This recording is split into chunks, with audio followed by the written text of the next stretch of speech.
Every year it seems to be the same thing with the Boston Celtics, playing down to their competition. This notion has reared its ugly head again after another Game 2 loss versus another team the Celtics, in theory, should sweep, or at least gentlemen sweep. But is it even really a thing? In reality, there is a clearer explanation that isn't necessarily playing down to competition, but rather developing a habit of changing what works, or mimicking their opponent's offensive game plan. This is not the Celtics players playing down to competition in the sense of not trying, but rather a mental hurdle of sticking with what works, which is shooting threes. Everyone knows the Celtics take a lot of threes. It's kind of their thing. In fact, many people are upset that they take as many threes as they do, but have people noticed the trend that when the Celtics fail to shoot many threes, they lose? In this postseason, guess the 2 games where the Celtics attempted the least amount of threes. I'll give you a second. If you guess the Game 2 versus Miami and Game 2 versus Cleveland, their only 2 losses this postseason, you'd be correct. This could be the Celtics feeling out their opponent to gauge how they are going to defend the 3 and adjusting from there. In fact, this is almost exactly what I would say it is, as there is a noticeable trend in the playoffs over the last few years that has got the Celtics into trouble. Before we start, I'm very excited to announce a partnership with Autograph. Autograph, in short, is where real fans get unreal rewards. By bringing the best content for your team into one place, Autograph is really the first app that can recognize and reward fans, turning their passion into access and experiences. Autograph allows you to streamline all your favorite team's content into one place. All the best podcasts, blogs, articles, even this YouTube video will be on there. Not only do you get to enjoy all of this content centralized in one spot, as opposed to going to 5 different apps, but you get rewards for simply interacting with your favorite content. You get point-based rewards, which you can stack up against other people in your communities. As someone who has already used and been active in Autograph's Celtics community, I can attest to it being an exceptional app that has legitimate usefulness. These points can later be used to unlock certain things like discounted ticket prices, signed memorabilia, among other things. The app is recommendation based only at this point, so to have access, you can simply click on the link that will be in the bio and sign up for an account using code EMPIRE. Last year, the Celtics' 3 lowest 3-point attempts in a game was in Game 1 of each of their series. This year, in the 2 series so far, they have come in the first 2 games of each series. Last year it was frustrating, but at times they could get away with it. Against the Hawks last year, the Celtics took just 33 threes in Game 1, down from their league-leading 42.5 attempts per game in that regular season. However, the Hawks were not that good, so the Celtics were still able to win, as well as win the 3-point battle as the Hawks went 5 for 29 in that game. For the rest of the series, they ended up averaging 40.2 threes attempted per game. Against the Sixers, Boston took just 26 threes in Game 1 and lost. 26 threes was the lowest amount of threes they had taken in a game all season. Again, just nailing home that notion that for whatever reason, the Celtics seem to experiment as a lower-paced, 2-point based team. For the rest of that series, the Celtics averaged 41 threes attempted per game, including 51 attempts in Game 2, seemingly needing that punch in the face to get right. Against Miami, another crushing Game 1 loss occurred as they took just 29 threes, which is tied for the second least of that entire season, regular season included. Obviously, they went on to lose that series, but they did average 39.7 threes attempted for the remainder of that series.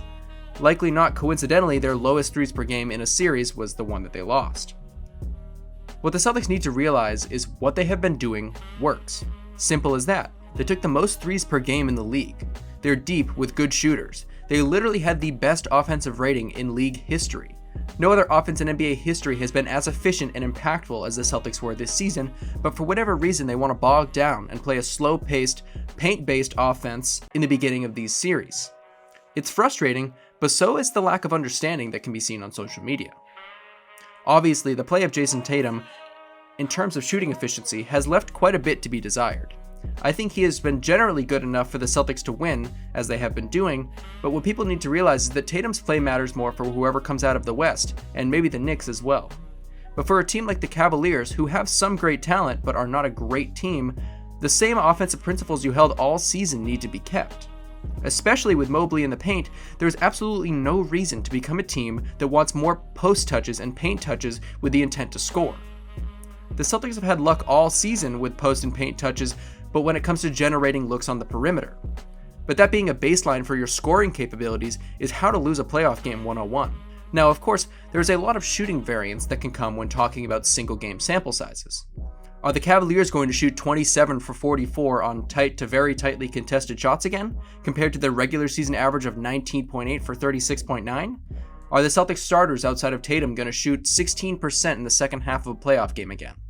Probably not, and that definitely factored into the loss as well, but I think the Celtics could have withstood all of that if they had just won the three-point battle, which they would likely fail to do every time if they only take 35 or less of them, as they did last night. The simple fact of the matter is that Missoula ball, as it has been coined, truly works. It has worked the last two playoffs when the Celtics actually adhere to that. They have the players, they have the personnel, they have the shooters, they have the staff, and they have the experience to get it done and to play the way that they have played all year and in past years. But for whatever mind-boggling reason, as stated before, they take the hard road to a potential title and just don't shoot. It is frustrating to watch. We watched the team go 64-18 and legitimately have one of the best regular seasons in the history of the NBA, and so far they have had a great playoffs, but these two games stick out like sore thumbs. If they play the way that they should, which is taking as many threes as possible, obviously in good processes, but the other team shoots lights out all night and their star has a 50-point game, and that's how you lose, that's a tip your cap game, so to speak. Every playoff run, you're going to run into that once or twice.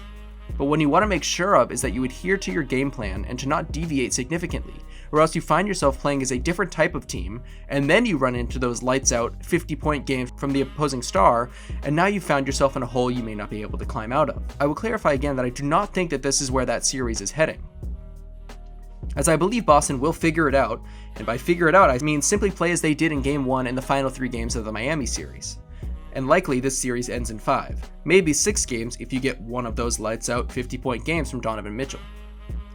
However, where another one of these games will not be acceptable is when you are playing legit competition.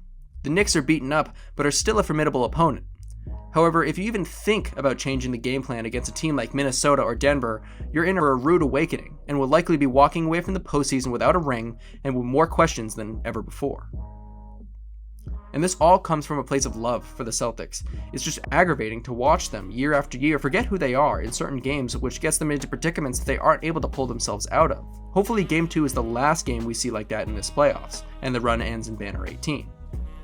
Let me know what you guys think about the video, like if you enjoyed, subscribe if you haven't already, but most importantly, have a good one.